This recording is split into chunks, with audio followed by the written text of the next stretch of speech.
krasovkalar 5 manat 99 köpüye. Bak gel bırak. Ha bu krok Ay bak bu da. Ne bak. Alexander McQueen'ler. Ne bak 5 manat 99 köpük. Ne bak. Görsen hansılardı bak bak. Şimdi gör burada neler çıktı. Gel bırak.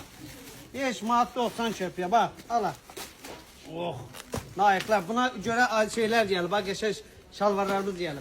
Ne bak. Hamısı 5 manat 99 köpük. Ola traktör modellerinden de geldi bura. Ne bak. 25-30 manat daha bu dəqiqə hər yerdə bak. Gel bırak. Gel bakalım bir de dəqiqə anırı dur. Ne var? 5.99'a. Sumqayıt filialındayıq hal-hazırda. 5 manat 99. Bak gör ne kadardı. Bak indi bütün çeşitler var ha. Bak burada bir 500-600 tane, orada bir 500-600 tane. Qırğın başladı. Bak Sumqayıtda. Çoxdandan da indirmə girmirdim. Oh, buna bak. Lezzetli. 5 manat 99 köpüyə.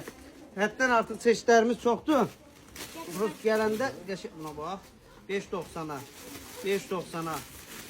Buna bax. Görsən.